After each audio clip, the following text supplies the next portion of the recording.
Saturday is going to be a defining moment in this country, politically speaking. President Uhuru Kenyatta has convened a meeting with the leadership from the larger Mount Kenya region. And in his own wisdom, the president has locked out all allies of William Ruto from that meeting.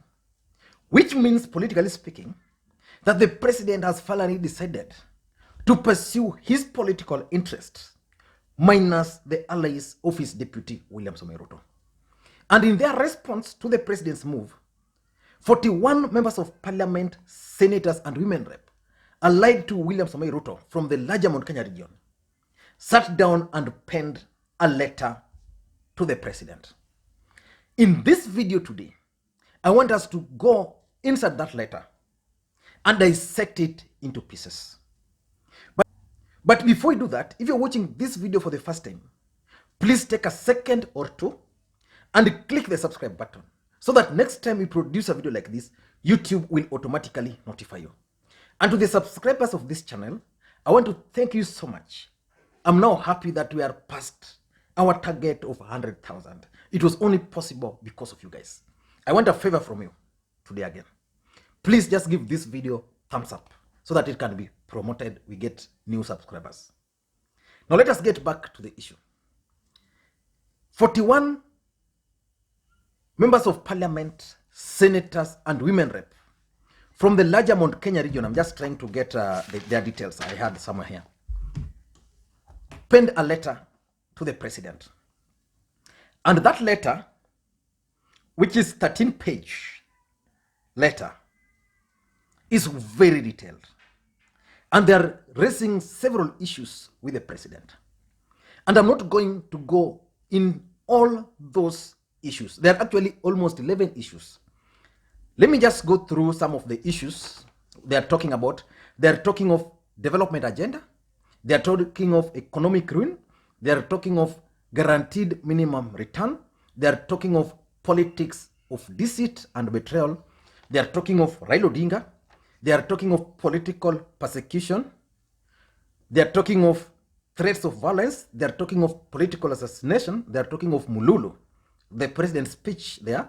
They are talking of succession management, how Uhuru is managing his succession politics, and also credible agents. Basically, they are talking of the deep state. But we are not going to go into all this. I'm going to pick only 5. I'm going to pick on what they are calling the politics of deceit and betrayal because it's relevant. I'm going to pick on Railrodinga as a subject, which they're talking about. I'm going to pick on Mululu.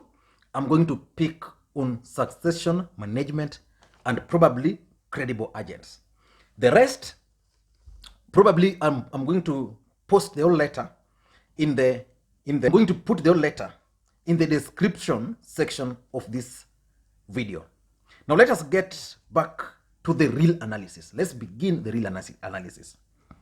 41 leaders penned their signature on this letter.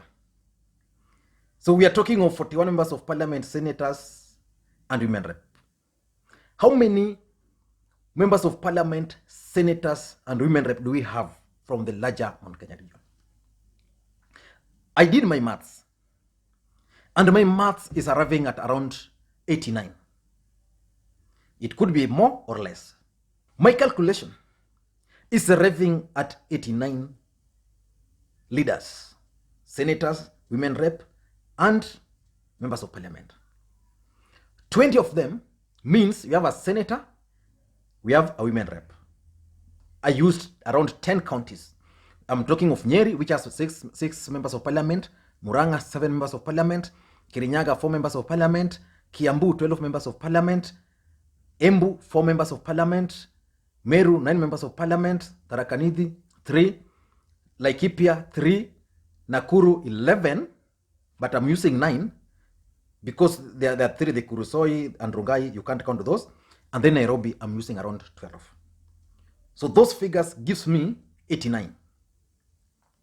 So if 41 of them signed that letter, including Ruto Kenyatta, then it means almost it's a draw. 50-50. That's what it means here. So 40 members of parliament, senators, and women rep writing a letter and signing is very important, politically speaking.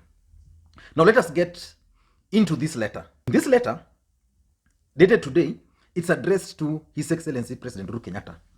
The subject is Sagana 3 Mount Kenya Consultative Meeting. Let me just read for you the introduction part. As leaders of the people of Mount Kenya, we appreciate your convening of Sagana 3 Consultative Meeting with the sum of the leadership in the region you hail from and who have unfailingly supported you to the last person. We commend you very highly for this effort. However, having not been invited to this meeting, and although we were denied an opportunity to speak at the last meeting, coupled with your inaccessibility to us, has necessitated that we respectfully address a number of issues to you through this open letter. At the onset, we call your attention to the fact, which you must be aware of, that this meeting takes place at a time of serious disquiet in the minds and the hearts of the residents of Mount Kenya region. We also know that you are cognizant of the fact that the outcome of the previous engagements with the regional leadership have not led to productive follow-up and implementation. As a result, serious problems facing our people remain unresolved despite the investment of time and efforts into the deliberation. So basically, they're dismissing this meeting that is not going to achieve much. And from there, they're now moving. Let me just, before I go into the points, as your friends and supporters, we feel that the failures and the delays in addressing the issues of our region are due to the fact that you are not receiving reliable briefings on the actual situation on the ground. Without addressing real issues, your administration is unlikely to make much of an impact, even with the best intentions. For Sagana 3 to serve its purpose, it is our duty as leaders of the region, on behalf of the people, to acquaintance Your Excellency with the issues with clarity and honesty. So they're listing these issues. The first one, they're talking of development agenda. And in development agenda, they are saying that at the regional commissioner's residence in Nyeri, we presented a highly detailed memorandum for every constituency outlining project agreed on before 2017 elections. The memoranda were all submitted to government for coordination and implementation. No subsequent meeting has been made. Under President Kibaki's administration, we experienced unprecedented rate of economic growth. You see why I said I don't want to go into this development agenda. These same leaders were very categorical and clear that Jubilee government had performed in the first term. Now they are coming that Jubilee has not performed. When we were going for elections, some of these issues were being raised. Then they are talking of economic ruin, how Uhuru Kenyatta, that's number 2, has messed up the economy. Today, economically speaking, Mount Kenya is limping and groaning. People are crying bitter tears. In Nyamakima, Gikomba, Kamkunji, and Ontaita, Kirinyaga, and River Road, businesses have closed as besieged traders relocate to the rural areas to address their wounds. You see, now they are also blaming President Uhuru Kenyatta for messing up the businesses, not even the COVID. I don't want to go into that. Then they're talking of the guaranteed minimum returns, which has been captured in the constitution, in the referendum. Now, let me go to point number 1, which I wanted to pick out, because there are several points, but I want to start with this. Politics of deceit and betrayal. In this, these guys are targeting Uhuru Kenyatta's failure to endorse William Ruto.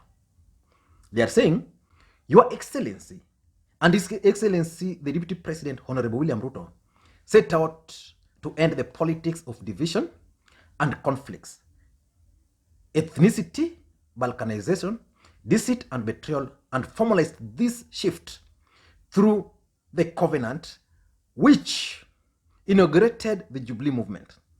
This was a new and hopeful dawn, not just for our people, but for Kenya as a whole. The new political turn in the conduct and the practice of politics has therefore left us disappointed and outraged. Our people are honorable people whose lives and livelihood are based on honesty and trust. Many are devoted Christians. As entrepreneurs and business people, our people lives depend on trust and honesty.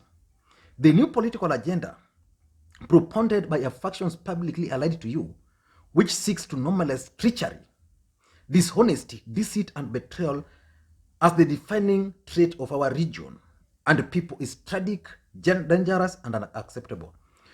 We are honorable people, and we want it to be known always, and in words and deed, that we stand for honor, honesty, integrity, and trust in all our dealings.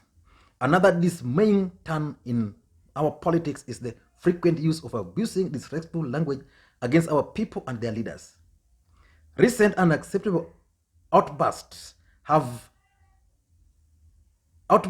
employed and severely expressions like washenzi, gazia, takataka, ya siasa, and similar unfortunate and extremely unbecoming language. The total erosion of civility at the height of the leadership is such a source of tremendous disenchantment throughout Mount Kenya region. Our people are also deeply concerned about your administration and unprecedented derogation of constitution and the rule of law. I have nothing to add there.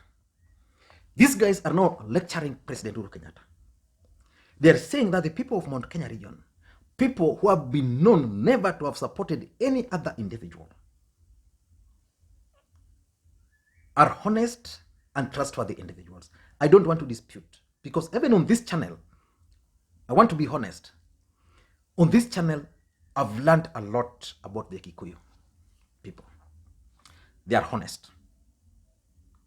And they can support you. That's one thing I can say. Some of them call me to just, like when Uhuru was in Kameme, someone just called me and tried to explain to me what Uhuru said. And in fact, he picked some portion of the speech and tried to explain to me. So they're very honest people. But honesty and politics are things which don't rhyme. Mwai Kibaki promised to serve one term and then hand over the leadership to Railrodinga. Railrodinga handed over the presidency to Mwai Kibaki when Mwai Kibaki was on a wheelchair publicly. And he took over that campaign personally. Still, three months after his swearing in, people who are nowhere came and kicked out Raila Odinga out of leadership. So in politics, just to be very brief and very fair to them, I just want to remind them that in politics, there is nothing like a debt. For Ruto and for Uhuru and Ruto to agree, there must have been something which made both of them to agree. Uhuru probably paid Ruto to support him. How then do you come and force him and give Ruto the deputy presidency, half of the government? And there are several other issues which some of these leaders might not be aware of. And again, if Uhuru agreed to support Ruto, that one is not an excuse that whatever Uhuru promised Ruto is binding to the Kikuyu nation. But that's one thing coming out from that. Then there is this other thing, this other matter they're talking of, subject, Railrodinga. For 8 years, they are saying, Your Excellency, for 8 years between 2011 and 2018, you consistently and persistently cautioned us that Raila Odinga was Kenya's foremost problem and pleaded with us to send him home for the country to move forward. You were only emphasizing what our people already knew, taking into account his history in the use of violence and ethnic division as a means to achieve political power. As a result, he is existential threat to our economy and national unity. You see, that's the most unfortunate statement coming from these leaders that Uhuru Kenyatta told them. And they are saying that Raila Odinga is known for the violence. This country, and this is what Uhuru is telling them, because Uhuru Kenyatta has intelligence. Uhuru Kenyatta is telling them in simple terms that whatever I told you about this guy is not the truth. Right? So if people, some even older than Uhuru Kenyatta, can believe that Uhuru Kenyatta told them these things, then they are wrong. They should actually ask Uhuru Kenyatta to come and apologize to Railrodinga. We had elections in this country. In 2019. I mean, in 1992, there was violence. Railrodinga was not running. 1997, there was violence. Railrodinga never contested. In 2002, Railrodinga supported Mwai Kibaki. Again, we had a peaceful election. In 2007, we had a violence. That violence was prominent in Rift Valley and Central Kenya. Uhuru and Ruto were accused of funding this violence, not Raila. If anything, in Nyanza, people were maimed by police. In Rift Valley, people were walikatwa, walichinjwa. In Central Kenya, people walichinjwa huko. In Nyanza, no such incidences. The cases were only police. In 2013, again, Raila Odinga contested. His victory was stolen. Nothing happened. Then you go further again in 2017, again, no violence. So basically, what these guys are telling us is that Uhuru Kenyatta convinced them that Raila Odinga was a bad man. So he's saying, we must be direct and truthful with you. We cannot sell Raila Odinga in our region, or indeed any other imposed presidential candidate. You blame the leaders and the people of Mount Kenya region for being reluctant to accept the handshake and BBI. It is not their fault. The successful effort you made to persuade the people and render Raila Odinga unacceptable in Mount Kenya cannot be undone in your lifetime. So basically, what these guys are trying to suggest here is that the people of Mount Kenya region, including some on this channel, cannot make their own judgment. That once they were told that Raila Odinga is bad, then that's what they believe. I think these guys are getting it wrong, because I'm not sure whether Raila Odinga has also approached them and told them that he wants their vote. Raila Odinga is going to the people there directly. And there are people who will vote for him, there are people who will not vote for him. But trying to purport to be supporting Raila Odinga, being told to support Raila Odinga, while Uhuru Kenyatta himself has repeatedly said that the handshake was not between himself and Raila Odinga for 2022. Uhuru Kenyatta himself has been very clear and consistent on that. Raila Odinga has also said that handshake was not about 2022 politics. Why are they raising it here? Why? It's continuing. They're talking of political persecution of leaders. A major factor in the disquiet in Mount Kenya region is a result of the harassment and humiliation of political leaders who disagree with you using state agencies including the DCI, EACC, Kenya Revenue Authority, and Assets Recovery. This persecution extends to the withdrawal of personal security, seizure of protective firearms, and threats of serious arms. I mean, these guys are jokers. Kwani, where were these guys when all these things were happening to NASA supporters? Raila Odinga's security was withdrawn. NASA supporters spend most of their time in jail. Where were they? And some of them were actually supporting it. Remember the Security Amendment Bill, which NASA stopped. They wanted that bill so that NASA could be punished. Moses Kuria was very clear that the tear gas, I'm yet to see those lorries, those big lorries, which were meant specifically for NASA supporters. I've never seen them on the streets again. But these guys justified that. Now it is their turn, wakule tear gas. They're crying like small kids. Now there's also the threat to violence. I don't want to go to that. They're also talking of political assassination. I don't know who has been assassinated. The number of them have been subjected to tremendous personal vulnerability. None of them has been assassinated. But these guys are alive here. When Jacob Juma was assassinated alive, when Sando You know, so many assassinations, political assassinations have happened in this country, and these guys are now pretending they don't know. So basically, they are penning a letter through dishonesty. They need to be honest with themselves. That's when Kenyans can take them seriously. Then there was this statement they are saying, which I really wanted us. Yes, the Mululu. When Uhuru talked of, if that was their logic, then only two communities. Listen how these guys are cunning. We watched in disbelief as you declared that inclusivity will be achieved by banning. Uhuru never talked of banning two communities from filling presidential aspirants because previous leaders have hailed from those communities.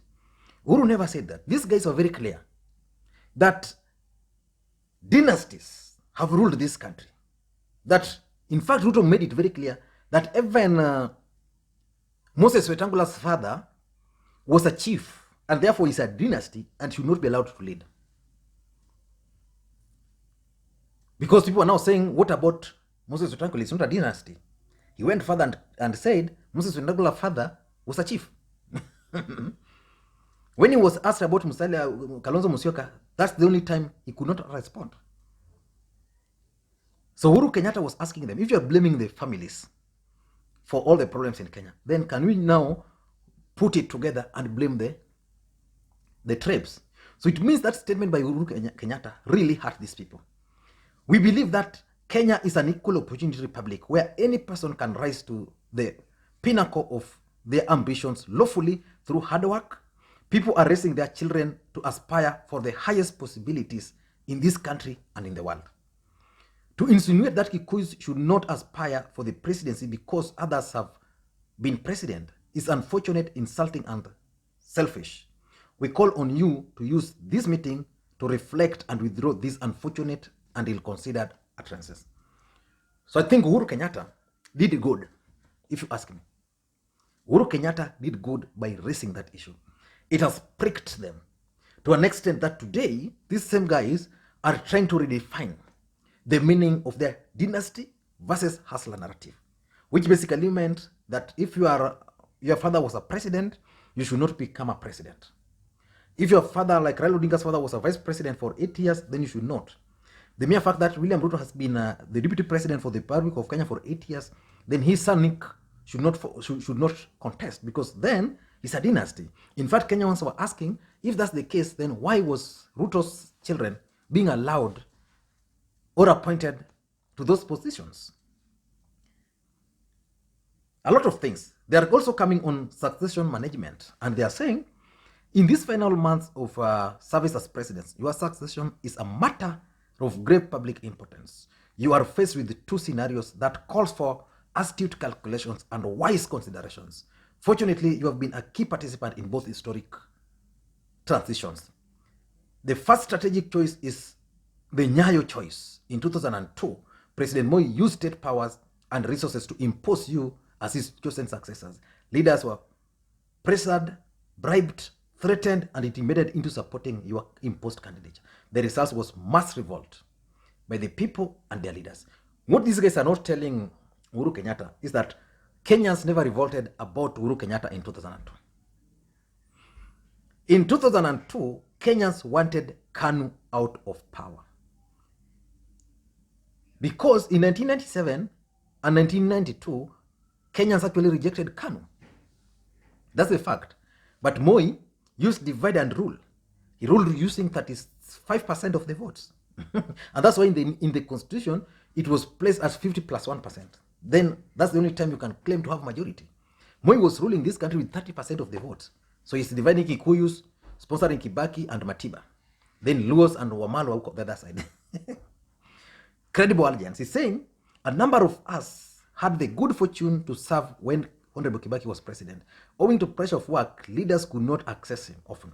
However, accessibility, credibility, and effective agents had been designated to consider and address any pressing issues of the people of Mount Kenya.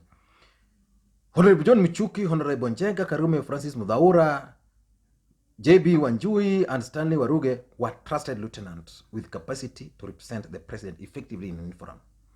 We would not have written this letter to you if such leaders existed in your government. You know, Kibaki was president. He was never interfered. He was never sabotaged by his deputy. That's the truth of the matter. So this letter by these leaders is basically the thinking around William Samoei Ruto. Let us wait for, is it on Saturday? Let us wait for Saturday and see how events are going to unfold. Thank you guys, and please may you have a good day.